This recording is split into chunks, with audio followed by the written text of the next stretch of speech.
기도해 주시기 바랍니다. 네, 오늘 말씀의 제목은 다 함께 읽어볼까요? 네, 한 목소리가 되지 않았네요. 다시 한번 정말 제가 한 목소리가 될 때까지 한번 다시 한번 읽어보겠습니다. 자, 다시 한번 제목 말씀하시겠습니다. 아멘. 이게 다 저희들이죠? 네, 아멘이 적네요.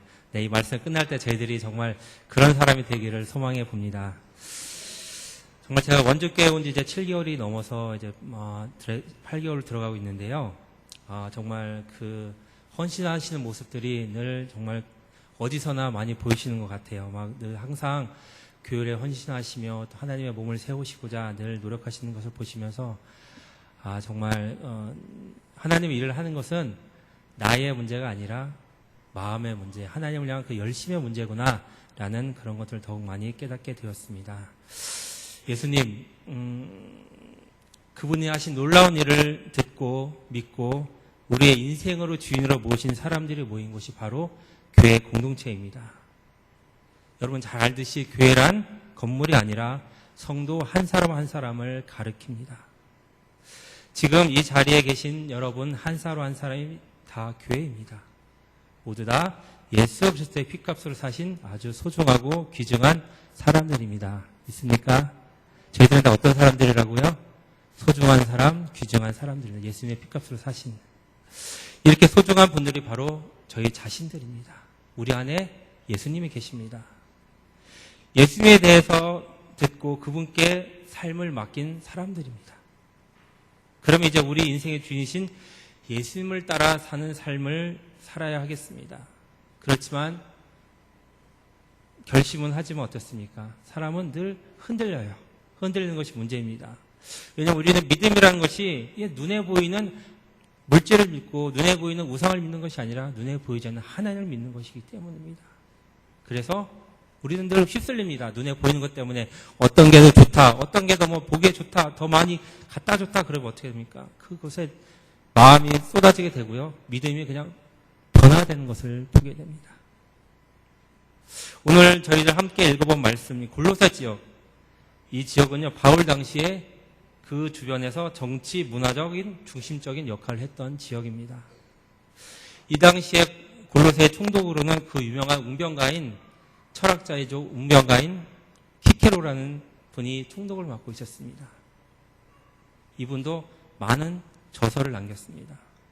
또 유명한 역사학자 헤로도토스는 골로새를 가리켜 이렇게 평해했습니다. 골로새는 위대한 도시이며 남부의 전략적 요지로 자주색과 붉은색의 모직 산지로 유명하다. 이렇게 굉장히 풍부한 산물이 있는 곳이었죠. 또한 골로새는 우상 숭배로 유명한 도시였습니다. 그들이 섬겼던 우상이 이시스, 세라피스, 헤리오스, 아르케미스, 테메테, 세렌 등의 여러 종류의 우상을 섬겼습니다. 우리 잘 알듯이 우상은 어떻습니까? 자기들이 편한 대로 만들고 섬기고 자기들을 위하여 일해 주길 원하는 그것이 바로 우상입니다. 골로새 지역의 사람들은 이러한 정치적, 문화적 그리고 우상 숭배의 요지로서 대단한 자부심을 가지고 있었습니다. 더욱이 그들이 믿는 우상들은 그 섬기는 의식을 통해서 어떻게 되죠? 하나의 또 공동체가 형성이 되고요. 그 안에서 또 나눔이 있고 정보 교환 이런 것들이 어떤 장이었습니다. 또 이런 자부심과 존경의 열심, 자기들이 이렇게 섬긴다 이런 열심들을 또 서로에게 자랑하면서 나누는 그런 장소였죠. 하지만 이들에게 구원자 되신 예수님이 전해지고 인생의 주인을 바꾼 사람들이 생겨나기 시작했습니다. 예전에는 자신들이 가진 정치, 또 문화적인 우월성, 우상을 섬기는 그 종교심으로 자신들의 어떤 삶을 굉장히 자부심을 갖고 가득하게 살았습니다.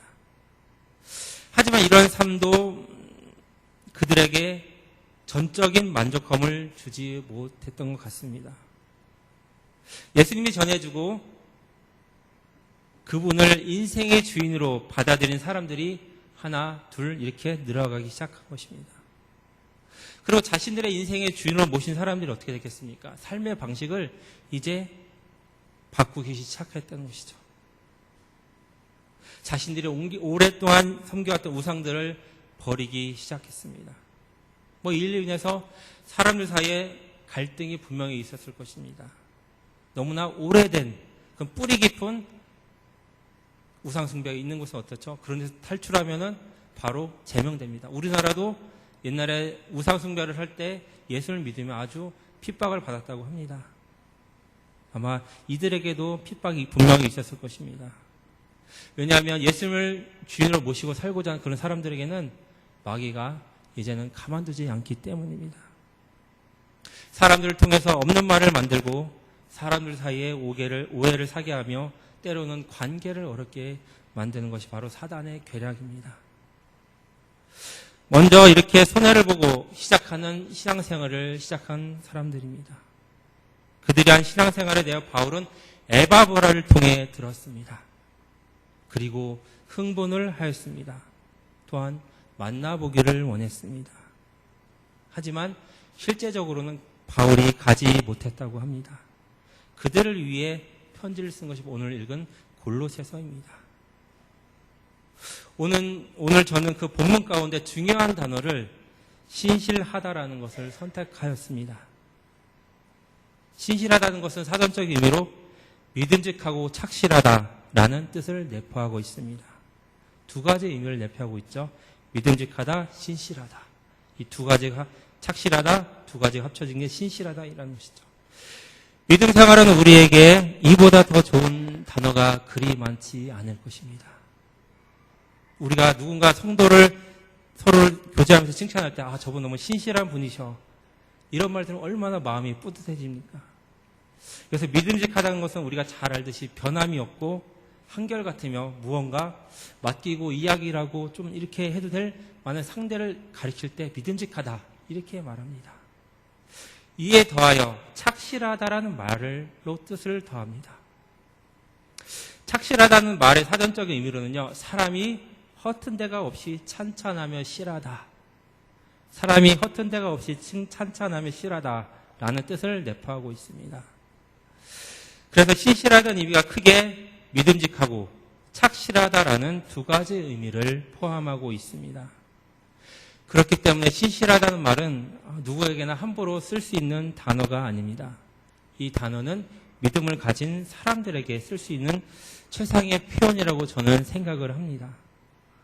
사도 바울은 초대교회 중 하나인 골로새 교회를 향해 편지를 쓰기 시작합니다. 직접 골로새 지역에 가서 성도들을 만나지 못했습니다. 그들에 대한 이야기는 많이 들었죠. 누가 예수를 믿고 우상을 버리고 이렇게 살았대, 뭐 이런 이야기들이 막 전해졌겠죠. 하지만 주 안에서 영적으로 만난 골로새 교인을 생각하며 이제 그들을 향해 글을 써 내가라기 시작합니다. 2절에서 이렇게 안부 인사를 전하고 있습니다. 골로새에 있는 성도들 곧 그리스도 안에서 신실한 형제들에게 편지하노니 우리 아버지 하나님으로부터 은혜와 평강이 너에게 있을지어다. 그들을 일컬어 무엇이라고 말하고 있습니까? 골로새에 있는 성도들을 일컬어 그리스도 안에서 신실한 형제들이라고 말합니다. 우리가 서로를 좀 바라보시면서 우리 신실한 형제 자매 이렇게 정말 이 단어를 잘 쓸 수 있습니까? 우리가 얼마나 신실한 사람들입니까? 우리가 정말 믿음직하고 착실한 이 두 가지를 다 갖고 있습니까? 이들을 향해서 이런 신실하다라는 단어를 사용한 것입니다. 예수 그리스도에 대한 복음을 듣고 이방신을 섬기다가 회심하고 돌이켜 새로운 삶을 살기 시작한 사람들이 골로새 성도들이었습니다. 아직 골로새 교회는 초대 교회였기 때문에 이렇다 할 믿음의 본을 볼 사람이 많지 않았습니다.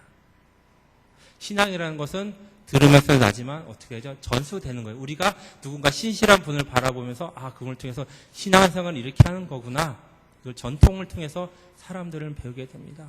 근데 아직 초대교회였기 때문에 역사와 전통이 깊지 않기 때문에 이렇다 할 본보기가 없었습니다.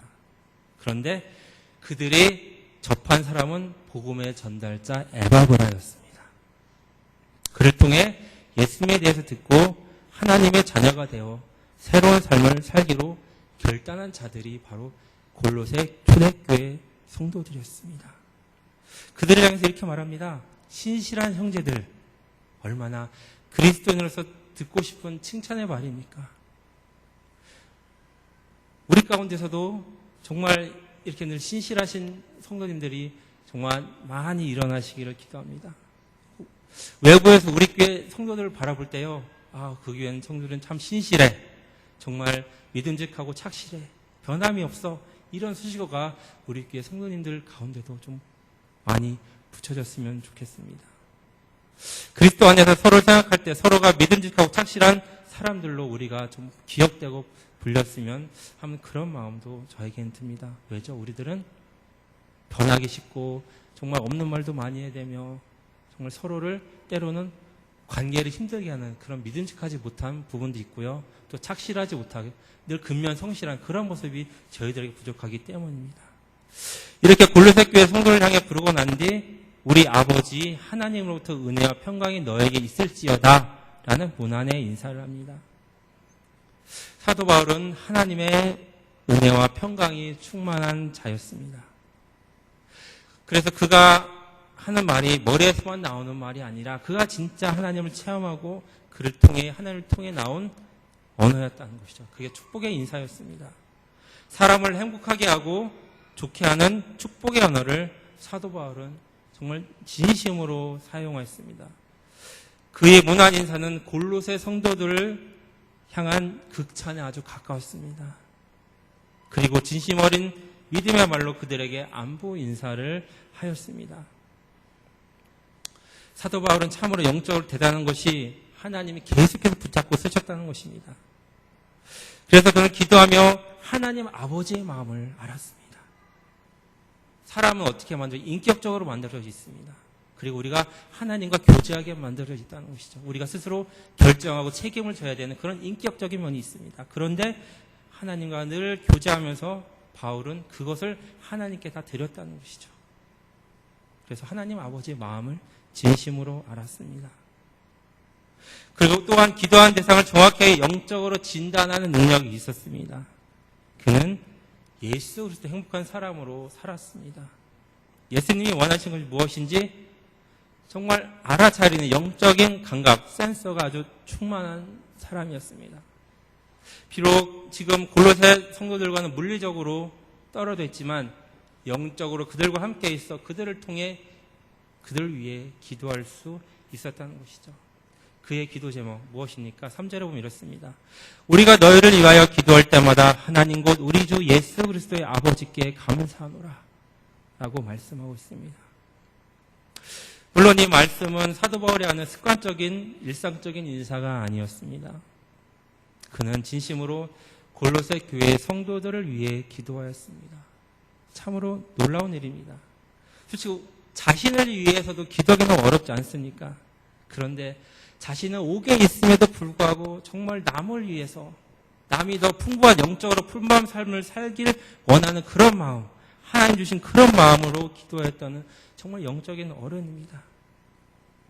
그가 아주 거짓 없는 진심 어린 기도를 하니 골로새 교회 성도들 생각할 때마다 감사가 저절로 흘러나왔습니다. 그런데 그 감사의 대상은 하나님 곧 우리 주 예수 그리스도의 아버지였습니다. 감사의 대상이 사람이 아니라 누구죠? 하나님 아버지였다는 것입니다. 사람에게 먼저 감사하였다면 아마 사도 바울도 그분도 정말 사람에게 잘 보이려고 하셨을 것입니다. 하지만 그가 먼저 늘 하나님께 감사했던 것이 하나님의 사람이었고 하나님을 높이는 사람이었기 때문입니다. 그래서 항상 그분의 감사의 순서는 하나님 아버지였죠.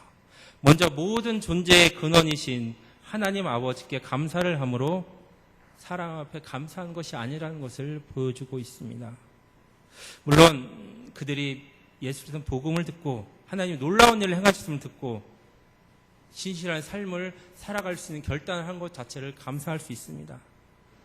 그렇지만 사람이 신실할 수 있는 것은 스스로 신실하게 될 수 없다는 것이죠. 사람의 마음은 늘 요동칩니다. 붙잡아둘 수가 없습니다. 그래서 우리 마음에 성령님이 들어오셔가지고 계속 내주하시면서 다스려주시고 깨우쳐주시고 옳은 길로 인도해주실 때 그 사람이 신실하게 변화가 될 수 있다는 것이죠. 성령님이 계속 우리들을 마음을 인도해 주십니다. 그분이 깨어서 우리를 늘 인도해주시기 때문에 우리는 우리 힘으로 신실해지는 것이 아니라 성령님 때문에 우리가 신실하게 삶을 살아갈 수가 있다는 것이죠. 그렇다면 사도 바울이 골로새 교회 성도들을 기억하며 기도할 때 감사한 이유가 무엇이었을까요? 먼저 그 이유를 4절에서 말씀하고 있습니다. 4절만 같이 읽어볼까요? 4절이요. 이는 그리스도 예수 안에서 너희 믿음과 모든 성도에 대한 사랑을 들었으며. 예, 감사합니다. 무엇이라고 나와 있죠? 그리스도 예수 안에서 너희 믿음과 모든 성도에 대한 사랑을 들었으며. 사도 바울은 골로새 교회 성도들에 관해 들리는 소문을 익히 들어 알고 있었습니다. 그가 관심을 가지고 애정 어린 마음을 담아 진심으로 기도를 하고 있었기 때문입니다. 사람은 애정을 가져야 보이는 것이죠. 사랑하지 않으면 안 보입니다. 그만큼 사도 바울은 그들 향해 애정을 쏟았다는 것이죠. 사도 바울은 비록 물리적으로는 떨어져 만나서 함께 할 수 없지만 영적으로는 그들과 함께 하였습니다.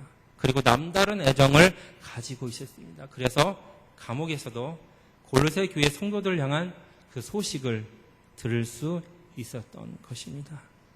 정말 누군가의 소식을 들을 때 늘 이런 좋은 소식만 들리면 얼마나 좋을까요? 우리 교회 성도를 생각할 때 정말 좋은 이야기가 밖에서 많이 들렸으면 좋겠습니다. 아멘. 네. 그 소문이 첫째로 예수 안에 너희의 믿음에라는 것입니다. 다시 말하면 예수 그리스도 안에 들어간 믿음이며 또한 예수님과 연합된 후 계속해서 예수님을 믿는 믿음입니다.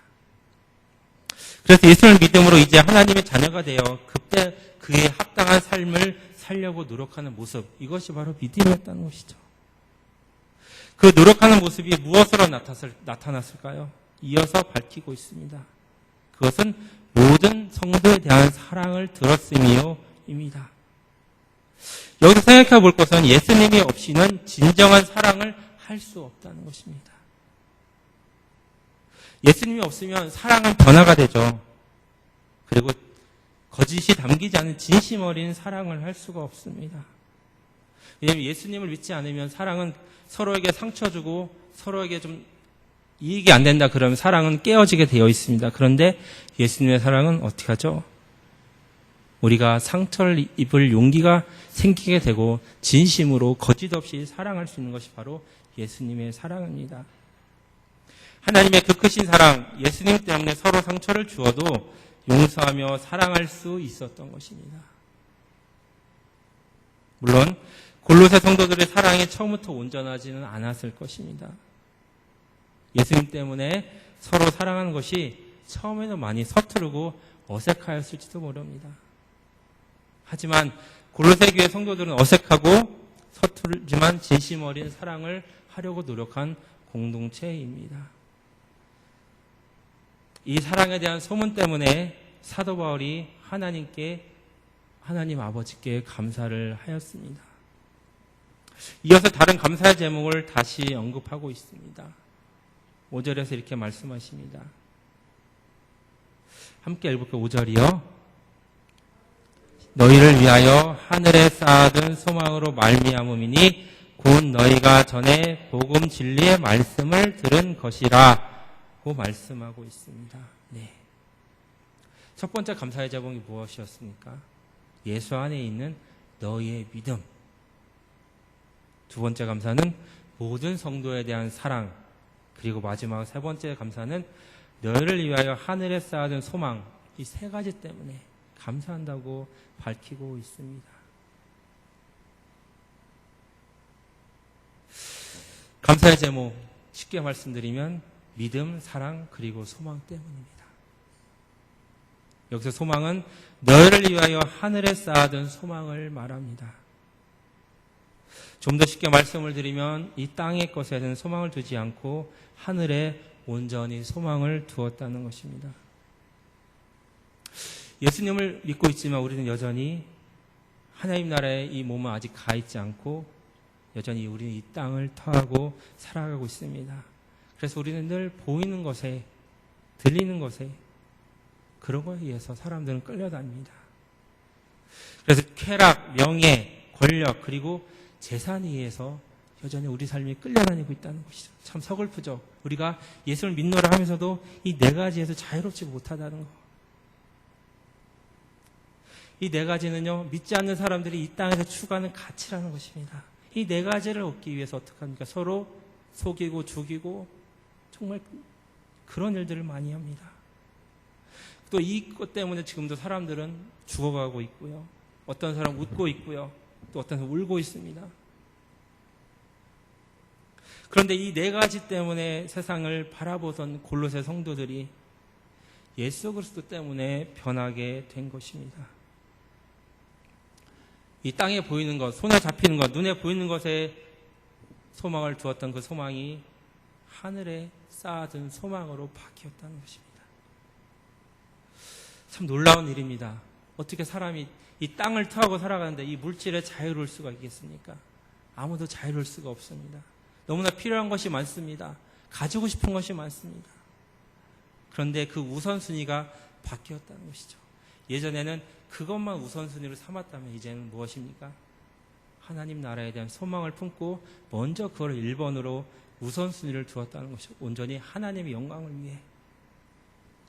이 모습에, 이 변화된 모습, 복음을 듣고 변화된 모습에 사도 바울은 흥분하고 마음을 감사하고 행복하게 하였습니다. 이렇게 골로새 교회 성도들이 소망이 땅에서 하늘로 변하게 된 이유를 이어서 밝히고 있습니다. 그 이유가 전에 복음 진리를 드렸다는 것입니다. 이 복음의 진리, 우리가 모두 하나님을 떠나서 죄인이지만 예수님 때문에 우리가 하나님의 자녀가 되어서 이제는 더 이상 이 땅의 것에 매여 있지 않고 하나님 나라를 위해 우리 살아갈 수 있다. 이런 복음의 진리, 이걸 듣자 그들이 이 다른 것이 있구나. 이 세상의 삶의 그런 패턴이 아니라 다른 삶도 살 수가 있구나. 그 일을 듣고 골로새 교인들이 변화되기 시작하였다는 것이죠. 6절에서 이렇게 말씀하고 있습니다. 이 복음이 너희에게 이르매 너희가 듣고 참으로 하나님의 은혜를 깨달은 날부터 너희 중에서 같이 또한 온 천에서 열매를 맺어 자라는도다. 하나님의 복음을 그들에게 전해졌을 때 놀라운 일이 일어나게 되었습니다. 그들이 하나님의 은혜를 깨닫게 된 것입니다. 하나님의 은혜는 이것도 우리가 스스로 깨달을 수 있는 것이 아니죠. 하나님이 마음을 깨닫게 해주셔야지. 성령님이 감동시켜 주셔야지. 이것이 하나님의 은혜이구나. 정말 나처럼 받을 자격도 없는 그런 아무것도 아닌 사람들에게 은혜를 주시는구나. 은혜라는 것이 받을 자격이 없는 자에게 주어진 선물을 모두 다 알고 계실 것입니다. 하나님의 이방신을 섬기며 우상 숭배를 하며 살던 골로새 교회 성도들이 하나님의 은혜를 깨닫게 되었다고 말합니다. 우리가 이제 믿지 않는 분들 초청해서 이제 전도하고 그분들 않지만 그분들이 다 말씀을 깨닫는 것은 아닙니다. 저도 어렸을 때 교회를 다녔지만 잘 알지 못했습니다. 그런데 저도 하나님의 은혜를 깨닫게 된 것이 성령을 받게 되니까 하나님의 은혜를 깨닫게 되더라고요. 골로새 교회 성도들은 하나님의 은혜를 깨달았다고 말하고 있습니다. 그런데 여기서 중요한 사실은 참으로 하나님의 은혜를 깨달은 자들이 다른 삶을 산다는 것입니다. 기독교는 변화의 종교죠.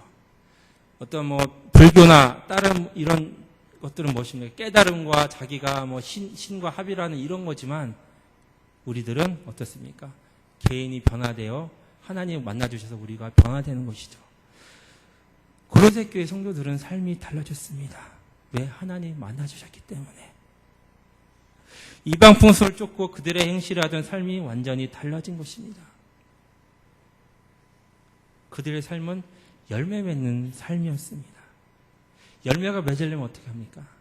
우리가 농사를 지면 열매를 맺기 위해서 땅을 그대로 놔두나요? 아니죠. 비료도 주고 땅도 기경하기도 하고 잡초도 뽑고 그러면서 어떡합니까? 열매가 맺어지는 것입니다. 이들에게도 삶 가운데 잡초도 뽑아내고 또 하나님의 말씀이 들어가고 변화가 되면서 열매를 맺는 삶을 살게 된 것입니다. 이제는 믿음, 소망, 그리고 사랑의 열매를 맺는 삶을 산 것입니다. 이처럼 예수를 믿는 것은 내가 변화되어 전혀 다른 삶, 하나님 원래 우리들 가운데 행하고자 하는 그 삶을 살아가는 것이 바로 예수를 믿는 것이죠. 나 중심에서 모든 사고를 하던 것이, 내가 주인이 되던 것이 하나님과 이웃과 세상과의 관계를 새롭게 맺는 모습, 이것이 바로 예수님을 주인으로 모신 자들의 삶입니다. 이렇게 변화되어 열매는 삶이 귀감이 되었습니다. 그리고 사도 바울에게는 하나님께 감사의 거리가 되었습니다. 이렇게 복음을 듣고 영접한 골로새 교인들에게 하나님의 자녀들은 이제 어떻게 살아가야 되는지 그 본을 보여준 사람을 소개합니다. 7절에서 이렇게 말씀하십니다. 이와 같이 우리가 너와 함께 종된 사랑하는 에바브라에게 너희가 배웠나니 그는 너희를 위한 그리스도의 신실한 일꾼이요. 이제 에바브라를 소개하고 있습니다. 에바브라. 여기서 잠깐 에바브라에 대해서 소개하려고 합니다. 그는 사도 바울에게 있어서 그를 복음 전도자라고 평가를 하면서 사도와 함께 된 사랑하는 동역자라고 평가하고 있습니다. 에바브라는 원래 골로새 태생이며 라오디게아와 히에라볼레에 사역했던 복음 전도자입니다. 골로새 교회의 교우들은 그를 통해, 그의 삶을 통해, 그의 말씀을 통해 복음을 배워서 이제 성도들이 갖추어야 될 덕을 갖추게 된 것입니다. 그래서 중요한 것은 무엇입니까? 에바브라라는 신실한 한 사람 때문에 골로새 교회가 세워졌고 성도들이 그분의 삶을 통해서 이렇게 그리스도는 사는 것이구나, 그런 것들을 삶으로 배우게 됐다는 것입니다. 이렇게 하나님의 자녀로 그리스도인으로 본을 보이는 에바브라를 통해 골로새 교인들의 성도의 삶, 그 어떻게 살아야 되는 걸 배운 것이죠. 여기서 중요한 것은 에바브라를 수식할 때 그를 가리켜 또 이렇게 표현합니다. 그는 너를 위한 그리스도의 신실한 일꾼이요 라면서 에바브라를 극찬하고 있습니다. 신실하다 다 잊어보시죠? 무엇이죠? 믿음직하고 착실하다. 무엇이라고요? 하고 착실하다. 예, 그렇습니다. 이 두 단어가 결합된 것이 바로 신실하다입니다. 사도 바울의 입에서 이러한 수식어를 들었다는 것은 진정으로 골로새 교회의 에바브라가 믿음의 본이 되었다는 것입니다. 에바브라는 골로새 교회에 만연해 있던 어떤 이단자들, 그들과 달리 정말 그리스도께 충성했던 참된 종입니다. 그래서 남들이 변절함에도 불구하고 그리스도를 떠나지 않은 신실한 종으로 일컬음을 받게 되었다는 것이죠. 에바브라가 사도 바울에게 한 일이 무엇인지 8절에서 말씀하고 있습니다. 성령 안에서 너희 사랑을 우리에게 알린 자니라. 에바브라가 한 것이 무엇입니까? 사도 바울에게 골로새 교회의 모든 상황들을 일일이 전해주었던 사람이 바로 에바브라, 신실한 종이었습니다. 골로새 교회 창립자였던 에바브라는 바울을 방문하여 골로새 교회 형편을 낱낱이 알려주었습니다. 에바브라는 골로새 교회 성도들이 성령으로 인한 사랑을 가지고 있다고 보고를 하였습니다. 그래서 사도 바울은 골로새 교회 성도들의 신앙의 상태를 잘 알 수 있었던 것입니다. 그가 비록 감옥에 있지만 골로새 교회 성도들이 이렇구나, 그런 것들을 잘 알 수 있었던 것이죠. 사도 바울에게는 이처럼 신실한 종인 에바브라가 있었습니다. 에바브라가 골로새 교회를 위해 많은 헌신을 한 것을 보게 됩니다. 복음의 불모지와 같았던 골로새 지역, 거기는 어땠다고 그랬죠? 정치 문화적으로 또 중심지였으며 또 이방 우상신을 아주 섬기는 메카였다는 것이죠. 정말 자신들의 뛰어난 문화를 가지고 자랑하고 살던 그런 사람들을 그런 복음의 불모지에 들어와 우상숭배에 돌이키고 이교적인 삶에 돌이켜 그리스도의 신실한 일꾼으로 변화시켜 세우는 그런 일을 감당한 사람이 에바브라입니다. 복음을 통해 변화된 에바브라가 그 신실함을 통해 또 다른 생명을 낳고 그들을 하나님의 신실한 일꾼으로 세우는데 에바브라가 사용된 것이죠. 이처럼 복음은 계속해서 시 공간을 초월하여 지금 현재 우리에게까지 전해져 오고 있습니다. 이 편지가 쓰여진 2000년 전보다도 그 어느 때보다 물질 풍성하고 최첨단 시대를 겪고 있는 우리들이지만 우리들이 그런 것들이 없다면 살아갈 수 있는지, 정말 우리가 하나님 앞에 신실하게 살아갈 수 있는지, 그런 일꾼들인지 그런 성도들인지 한번 생각해 보면 좋겠습니다. 이렇게 신실한 일꾼이 되는 일은 그리스도 안에 있는 믿음, 그리고 성도에 대한 진실한 사랑, 그리고 하늘에 쌓아둔 소망으로 인함입니다. 저를 포함해 우리들 모두가 누가 우리를 위해 생각할 때, 또 기도할 때 하나님께 감사하며 신실하다는 칭찬을 들었으면 좋겠습니다. 그래서 원주교회 안에는 믿음, 소망, 사랑의 열매가 풍성히 맺혔으면 좋겠습니다. 그래서 우리들의 삶을 보고 주변에 믿지 않는 불신자들이 교회로 나와 하나님을 믿고 정말 믿음의 전수를 해주는 그런 신실한 성도, 신실한 일꾼들이 되셨으면 좋겠습니다. 잠깐 함께 기도하겠습니다.